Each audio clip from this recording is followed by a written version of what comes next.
Hey guys, welcome back to my channel.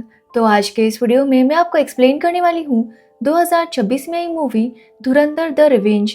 But इस movie से पहले आपको धुरंधर मूवी का एक्सप्लेनेशन देखना होगा, तभी आपको ये मूवी समझ आएगी, जिसकी लिंक मैंने कमेंट सेक्शन में दे दी है।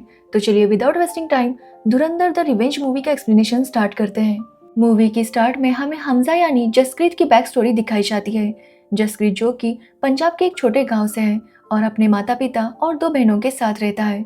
जसप्रीत के दादा और पिता दोनों ही फौज में थे, इसलिए जसप्रीत ने भी फौज में जाने का फैसला किया था। जब जसप्रीत रामगढ़ पोस्ट में मिलिट्री ट्रेनिंग कर रहा था, तब एक छोटे से जमीन के विवाद के कारण एमएलए सुखविंदर और उसके परिवार के 12 लोगों ने जसप्रीत के पिता को मार दिया और उन्हें खुलेआम उन्हीं के खेत में लटका दिया। फिर उन सभी 12 लोगों ने जसप्रीत की बहन हरलीन और जसलीन के साथ गलत काम किया, यहाँ तक कि उन्होंने हरलीन को भी मार डाला और जसलीन अभी भी उनके पास थी। जसप्रीत की मां ने काफी कोशिश की कि वो सुखविंदर के खिलाफ पुलिस कंप्लेंट कर सके, मगर वो एमएलए था, जिसकी वजह से पुलिस वालों ने उनकी कंप्लेंट नहीं ली। इसलिए जसप्रीत वापस आता है और अपने दोस्त गुरबाज के साथ इलाहाबाद आता है आतिफ अहमद के पास। असल में गुरबाज के पिता पंजाब में नशीली चीजों का बिजनेस करते थे और वो माल यूपी के गैंगस्टर आतिफ अहमद से खरीदा करते थे। गुरबाज यहाँ पर और भी नशीली चीजों का ऑर्डर देने और साथ ही एक AK-47 और कुछ मैगजीन्स और एक गन का भी ऑर्डर देता है। आतिफ जब उससे पूछता है कि उसे गन की क्या जरूरत है, तो गुरबाज झूठ बोल देता है कि वो उसके पापा ने मंगवाई है। अब ये सुनने के बाद आतिफ अहमद उसे गन्स और बाकी चीजें दे देता है। एक्चुअली गुरबाज ने ये गन जसप्रीत के लिए ली थी, ताकि जसप्रीत अपनी बहन को सुखविंदर के यहाँ से छुड़ा सके और उससे अपना बदला ले सके। गुरबाज जसप्रीत की बहन जसलीन से प्यार करता था। वो वादा करता है कि वो जसलीन से शादी करेगा और उसका ख्याल रखेगा। अब जसप्रीत गुरबाज को वहां से भेजने के बाद गन लेकर घुस जाता है सुखविंदर के घर में, जहां शायद उसके बेटे की शादी की तैयारी चल रही थी। जसप्रीत सीधा सुखविंदर के सामने पहुंचकर अपनी बहन के बारे में सवाल करता है, तो सुखविंदर उसे बताने से मना कर देता है। बट अब जसप्रीत के सर पर खून सवार था। वो सुखविंदर के साथ साथ उन सभी 12 लोगों को भी मार देता है जिन्होंने जसप्रीत के पिता को मारा था और उसकी बहनों के साथ गलत काम किया था। साथ ही उसे जसलीन भी मिल जाती है, जिसे सुखविंदर ने एक जगह पर कैद करके रखा था। अब जसप्रीत ने इतने सारे लोगों को मारा था, जिसकी वजह से उसे कोर्ट सजा सुनाता है। वो उसे फांसी देने का फैसला करता है। जो जसप्रीत एक फौजी बनने वाला था, अब वो क्रिमिनल बन चुका था, क्योंकि सिस्टम ने उसका साथ नहीं दिया। जसप्रीत अपनी माँ और बहन से जेल जाने से पहले मिलता है। साथ ही वो गुरबाज से कहता है कि वो जसलीन से शादी कर ले और उसका और उसकी माँ का ध्यान रखे।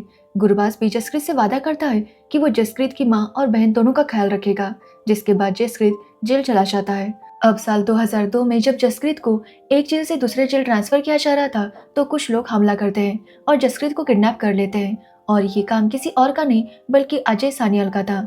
जसप्रीत पहली बार अजय सान्याल और शशांक बंसल से मिलता है, जहाँ पर वो जसप्रीत को बताते हैं कि वो उसे फांसी से बचा सकते हैं, बट इसके बदले जसप्रीत को उनका एजेंट बनकर पाकिस्तान जाना होगा और हमारे मिशन को अंजाम देना होगा।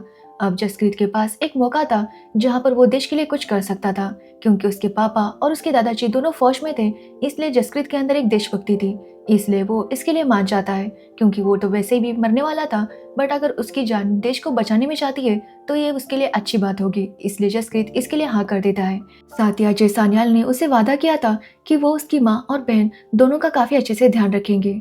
अब जसप्रीत की ट्रेनिंग शुरू हो जाती है और 2 सालों तक उसकी काफी स्ट्रिक्ट ट्रेनिंग होती है और वहीं पर जसप्रीत से हमजा बनता है। अब जसप्रीत की किडनैपिंग पुलिस प्रोटेक्शन में हुई थी और इसी का बहाना करके गवर्नमेंट की तरफ से जसप्रीत की बहन और माँ को 36 ईयर्स के लिए 30,000 रुपीज पर मंथ मिलने वाले थे। जसप्रीत की माँ और बहन को ऐसा ही लगता था कि जसप्रीत अब मर चुका है। अब जसप्रीत को हमजा बनकर दुबई से कराची जाना था, जहाँ पर उसे आलम जूस वाले से मिलना था।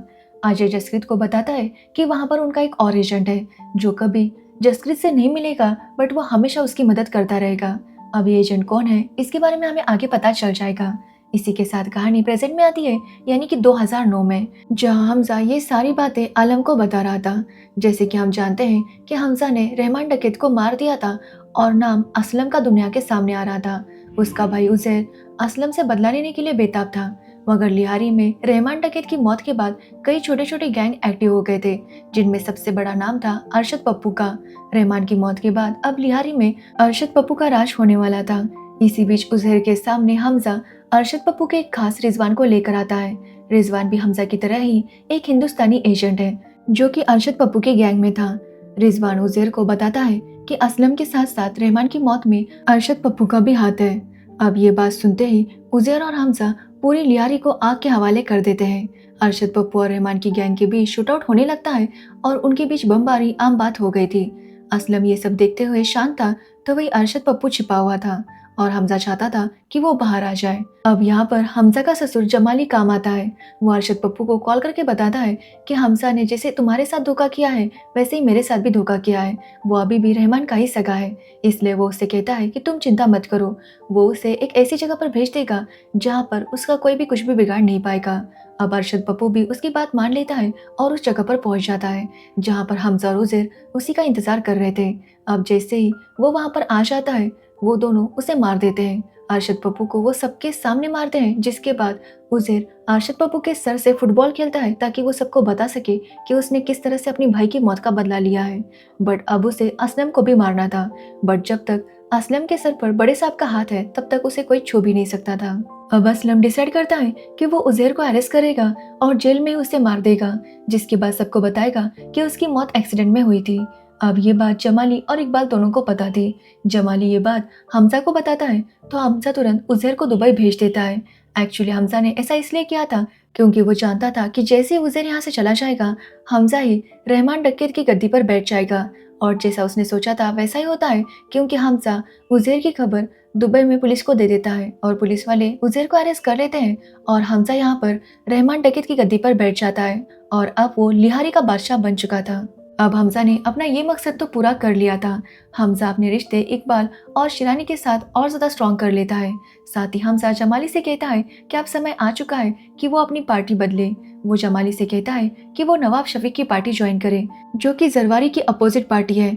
ये करके हमजा जरवारी को गद्दी से हटाना चाहता था, क्योंकि हमजा को पता था कि जरवारी के ऑर्डर से ही असलम ने 4 बेगुनाह बलोच लड़कों को मारा था और उन्हें आतंकवादी बताकर मेडल भी ले लिया था। हमजा के कहने पर जमाली नवाब शफीक की पार्टी में शामिल हो जाता है और नवाब शफीक से मिलकर हमजा इस इलेक्शन को जितवा देता है। अब हर तरफ हमजा ने अपनी पकड़ कर ली थी। हमजा के रिश्ते शेरानी और बलोच दोनों के साथ अच्छे थे और रहमान की तरह ही उसे भी शेरे बलोच कहकर सम्मान दिया जाता है, लेकिन हमजा का काम अभी पूरा नहीं हुआ था।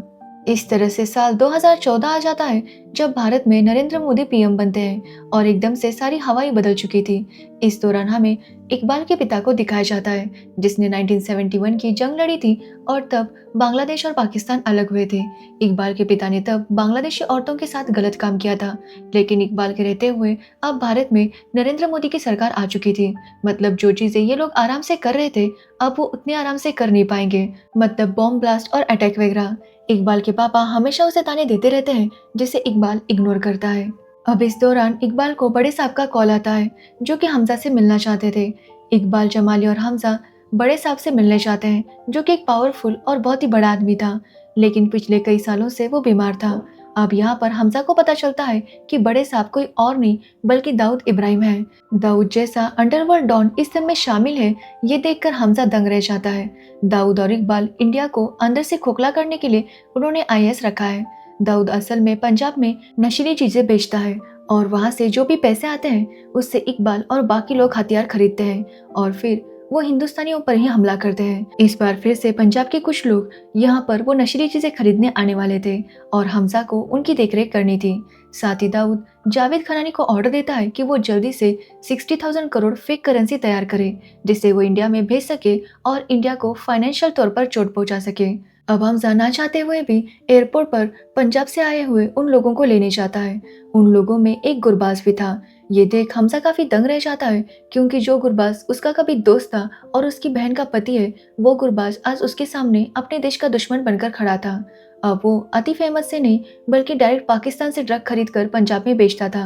अब गुरबाज को तो हमजा ने पहचान लिया था, बट हमजा को गुरबाज नहीं पहचान पाया था। ये लोग जहूर मिस्त्री के अड्डे पर मिलते हैं। जहूर मिस्त्री वही है जिसने अजय सानियाल को प्लेन हाईजैकिंग के दौरान कहा था कि वो उनके पड़ोसी है, बट फिर भी वो उनका कुछ भी उखाड़ नहीं पाएंगे। अब गुरबाज के साथ सभी नशीली चीजों की डील हो जाती है, जिसके बाद हमजा अपने घर पर पंजाब से आए हुए मेहमानों के लिए पार्टी रखता है, जिसमें इकबाल को छोड़कर सभी लोग आए थे। तब गुरबाज काफी नशे में था, तो हमजा उसे वॉशरूम तक ले जाता है, जहां गुरबाज हमजा से सवाल करता है कि क्या हमजा को घर की याद नहीं आई। अब ये सुनने पर हमजा समझ जाता है कि गुरबाज ने उसे पहचान लिया है और यहाँ पर गुरबाज हमजा को बताता है कि वो एक बिजनेसमैन है और भारत उसका देश नहीं है, उसे अपना आज़ाद पंजाब चाहिए। और इसलिए वो हमजा को बताता है कि जब हमजा की माँ के अकाउंट में हर महीने 30,000 रुपए आने लगे थे, तभी उसे शक हो गया था कि हमजा ज़रूर एक हिंदुस्तानी एजेंट है। और आज उसने देख भी लिया। वो हमजा से कहता है कि जस्सी, हम साथ में बड़े हुए हैं, हिंदुस्तानी सिस्टम ने हमें कुछ भी नहीं दिया। इसलिए वो हमजा से कहता है कि वो उसके बारे में सबको बता देगा। अब हमजा जब उसे रोकने की कोशिश करता है तो गुरबाज हमजा को जान से मारने की कोशिश करने लगता है। ये देखकर हमजा को ना चाहते हुए भी गुरबाज को जान से मारना पड़ता है, जिस दौरान उसे आलम देख लेता है। आलम हमजा से कहता है कि तुम बहुत आगे तक पहुंच गए हो, अब मेरा यहाँ कोई काम नहीं है। इसलिए आलम गुरबाज के खून का इल्जाम खुद पर लेता है। साथ ही वो बता देता है कि वो एक हिंदुस्तानी जासूस है। अब ये सुनने पर एएसपी ओमर आलम से पूछ रहा था कि और कौन कौन उसके साथ शामिल है। अब यहाँ पर हमजा ये सुनते ही आलम को गोली मार देता है, क्योंकि वो जानता था कि ये लोग आलम को बहुत ही बुरी तरह से टॉर्चर करेंगे। इसलिए हमजा ने आलम को मार दिया था, बट इसकी वजह से असलम और ओमर को हमजा पर शक हो गया था। इसलिए वो डिसाइड करते हैं कि वो हमजा पर नजर रखेंगे। और ये बात हमजा की वाइफ एलिना सुन लेती है। अब एलिना एक बच्चे की माँ थी। वो हमजा का सामान तलाश करती है, जिसमें उसे डायरी मिलती है जिसमें हमजा ने अपने दुश्मनों के नाम लिखे हुए थे। और ये देखकर वो समझ जाती है कि हमजा एक इंडियन एजेंट है। जिसके बाद हमजा जैसे ही वहां पर आता है, एलिना उसके ऊपर गन तान देती है, क्योंकि अब वो हमजा पर काफी गुस्सा थी। अब यहाँ पर हमजा एलिना को समझाता है कि वो इस देश पाकिस्तान का दुश्मन नहीं है, बल्कि ऐसे लोगों का दुश्मन है जिनकी वजह से मेरे देश के कई सारे लोगों की जान गई है। वो एलिना से बताता है कि कैसे इन सभी लोगों ने अलग अलग अटैक्स करके इंडिया में मासूम लोगों की जान ली है, और हमजा बस उन्हें यहाँ पर ठिकाने लगाने के लिए आया है। अब ये सुनकर एलेना उससे कहती है कि वो उसका राज रखेगी, बट वो इस बात का ध्यान रखे कि उनके बच्चे को कुछ भी नहीं होना चाहिए। साथ ही वो हमजा को माफ भी कर देती है, क्योंकि उसे भी पता था कि हमजा ने कुछ गलत नहीं किया था। वो हमजा से ये भी कहती है कि असलम को हमजा के ऊपर शक हो चुका है। जिसके बाद हम इकबाल को देखते हैं, जिसके पापा फिर से उसे ताने दे रहे थे, और इस बार इकबाल काफी गुस्से में आता है और अपने पिता की जान ही ले लेता है। अब हमजा असलम को अपने रास्ते से हटाने का प्लान बनाता है। उज़ैर को दुबई से पाकिस्तान लाया जा रहा था, और असलम डिसाइड करता है कि उज़ैर को जेल लाने से पहले ही वो उसे मरवा देगा। जिसके बाद हमजा शेरानी से जाकर मिलता है और उसे बता देता है कि तुम्हारे 4 बलोच बेगुनाह लड़कों को असलम नहीं मारा था। अब ये सुनते ही शेरानी हमजा से कहता है कि वो बस उसे बता दे कि असलम कब कहाँ से गुजरेगा, बाकी सब कुछ वो देख लेगा। अब हमजा ने पाकिस्तान पुलिस में भी अपने मुखबिर लगा लिए थे। असलम किस रास्ते से जा रहा था, इसका पता चलते ही वो बलोच आर्मी को इसके बारे में इन्फॉर्म कर देता है, और वो लोग उसके पीछे पड़ जाते हैं और मौका मिलते ही अपनी बॉम्ब वाली गाड़ी को असलम की गाड़ी से टकरा कर उसे मार देते हैं। यानी कि अब असलम हमजा के रास्ते से हट चुका था। इसके बाद हमजा अजय सानियाल को 60,000 करोड़ नकली करेंसी के बारे में बता देता है, जो कि दाऊद इंडिया भेजने वाला था।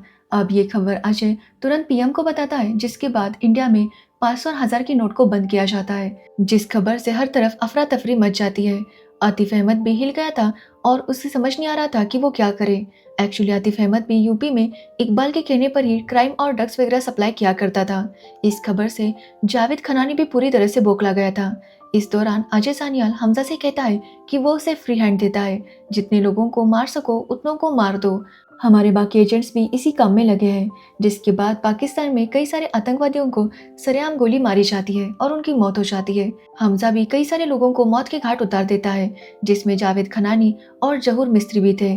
जहूर मिस्त्री को मारने से पहले हमजा ने उसकी बात अजय सानियाल से करवाई थी, और अजय सानियाल के कहने पर जहूर भारत माता की जय बोलते हुए मरता है। अब समय आगे बढ़ता है और इंडिया पाकिस्तान पर उरी सर्जिकल स्ट्राइक करता है और उन्हें और एक करारा जवाब देता है। तो वही आफिद अहमद को भी कोई गोली मार देता है और उसकी भी मौत हो जाती है। इसी बीच हमें साजिया बानो नाम के एक डॉक्टर को दिखाया जाता है, जो कि एक आतंकी को हॉस्पिटल में जहर का इंजेक्शन देकर मार देती है। साथ ही वो हमजा को एक ऐसा जहर देती है जिसको छूने से इंसान की हालत खराब हो सकती थी, और उस आदमी की धीरे धीरे तड़प कर मौत हो जाती। और अगर कोई चेक करता तो सबको ऐसा ही लगता कि उस आदमी की मौत फूड पॉइजनिंग से हुई है। एक्चुअली साजिया ने हमजा को ये जहर दाऊद को मारने के लिए दिया था, बट हमजा चाहकर भी दाऊद को वो जहर नहीं लगा पाता, क्योंकि उसे मौका ही नहीं मिलता। अब दाऊद और इकबाल समझ रहे थे कि हवा बदल रही है, तो दाऊद इकबाल से कहता है कि वो भारत के अंदर कुछ आतंकियों को भेजकर भारत में हमला करवा दे। इसलिए इकबाल हमजा को भी उस जगह पर बुलाता है, क्योंकि उसे हमजा से काफी सारे हथियार चाहिए थे। साथ ही वहाँ पर बहुत ही बड़े बड़े आतंकवादी भी थे। अब यहाँ पर हमें पता चलता है कि ओमार को हमजा पर शक हो गया था, इसलिए वो एलेना के पास आता है और उसके बच्चे को गन पॉइंट पर रखकर एलेना से पूछता है कि हमजा कौन है। अब एलेना को अपने बच्चे की जान बचानी थी, इसलिए वो बता देती है कि हमजा एक हिंदुस्तानी एजेंट है। अब ये सुनने के बाद ओमार ये बात इकबाल को बता देता है, जिसके बाद इकबाल हमजा से कहता है कि वो हत्यारों की डिलीवरी देने के लिए आ जाए। जिसके बाद हमजा रिजवान के साथ इकबाल के पास जाता है। रिजवान पैसे लेकर बाहर चला आता है और इकबाल हमजा के बारे में जानता था, तो वो उसे घेर लेता है। यहाँ इकबाल हमजा को बुरी तरह से मारता है, बट हमजा यहाँ पर आने से पहले ही सब कुछ सोच कर आया था। उसने बलोच आर्मी को भी अपनी तरफ से कर लिया था और 5 मिनट बाद इकबाल एक बटन दबाता है। एक्चुअली उन्होंने जो हथियार दिए थे उसमें से सारे बॉम्ब फट जाते हैं और हमजा वहां से बाहर निकलता है। जिसके बाद उसके और इकबाल की लड़ाई शुरू हो जाती है, जिस दौरान बाहर बलोच फोर्स इकबाल और उसके आतंकवादियों पर हमला कर देती है और इकबाल बाहर भागता है। हमजा उसका पीछा करता है और आखिरकार हमजा इकबाल को मार ही देता है। जिसके बाद हमजा आखिरी बार येलेना को कॉल करता है और उसे बताता है कि वो उससे और अपने बच्चे से बहुत प्यार करता है। येलेना को लगता है कि हमजा शायद पकड़ा जाएगा, क्योंकि ओमार को उसकी सच्चाई पता चल गई थी। वो हमजा के लिए काफ़ी रोती है और ओमार हमजा को अरेस्ट कर लेता है। जिसके बाद आईएसआई का एक खास ऑफिसर हसन हमजा को टॉर्चर कर रहा था उसे इन्फॉर्मेशन पाने के लिए। तभी हसन को अजय सान्याल का कॉल आता है, जो कि हसन से कहता है कि वो उसके एजेंट को वापस उनके पास भेज दे, नहीं तो वो ये खबर फैला देगा कि तुमने चंद रुपयों के लिए अपने देश की इन्फॉर्मेशन इसराइल को बेची है। एक्चुअली अजय के पास हसन का वो वीडियो भी था। अब हसन जब ये वीडियो देखता है, अब हसन हमजा को वापस हिंदुस्तान के हवाले करने के लिए राजी हो जाता है, बट उसे ये इल्ज़ाम किसी पर तो लगाना था। अब ये सुनने पर हमजा उसे कहता है कि उज़ैर किस दिन काम आएगा। अब ये सुनने के बाद वो लोग सारा इल्ज़ाम उज़ैर पर लगा देते हैं और उसे मार देते हैं। जिसके बाद हमजा को छोड़ दिया जाता है और हमजा को लेने के लिए एक कार आती है।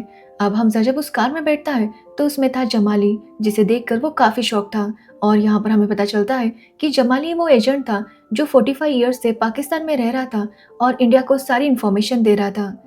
अब यहाँ पर जमाली हमजा से कहता है कि वो चिंता ना करे, जिस पॉइजन को वो दाऊद को लगाना चाहता था वो जमाली ने पहले ही दाऊद को लगा दिया था, जिसकी वजह से वो अभी बेड पर तड़प रहा था। अब ये सुनकर हमजा उससे कहता है कि येलेना और उसके बच्चे का क्या होगा, जिस पर जमाली कहता है कि हमजा के लिए बेहतर यही होगा कि वो उन दोनों को भूल जाए। साथ ही वो हमजा से कहता है कि हमजा ने अब बहुत ज़्यादा काम कर लिया है, इसलिए अब वो कुछ दिनों के लिए आराम कर ले, क्योंकि यही बस शुरुआत है। जिसके बाद हमजा जसक्रित बन चुका था और वो इंडिया वापस आ जाता है। वो अपने गांव जाता है, बट वो देखता है कि उसकी बहन, माँ और उसके बहन के बच्चे सभी लोगों ने एक्सेप्ट कर लिया था कि जसक्रित की मौत हो चुकी है और वो लोग अपनी लाइफ में खुश थे। ये देखकर जसक्रित डिसाइड करता है कि वो अपने घर वापस नहीं जाएगा, इसलिए जसक्रित उन्हें दूर से ही देखता है और अपनी ट्रेनिंग कैंप पे वापस लौट आता है, क्योंकि वो एक एजेंट है और उसका अगला मिशन उसका इंतजार कर रहा है। जिसके बाद हमें जसक्रित की पूरी ट्रेनिंग दिखाई जाती है और इसी के साथ ये मूवी एंड होती है। तो ये थी धुरंधर द रिवेंज मूवी की स्टोरी। अगर आपको इस मूवी की स्टोरी और मेरा एक्सप्लेनेशन पसंद आया हो तो वीडियो को लाइक, कमेंट, शेयर जरूर करना और मेरे चैनल को सब्सक्राइब करना बिल्कुल मत भूलना। Thanks for watching video.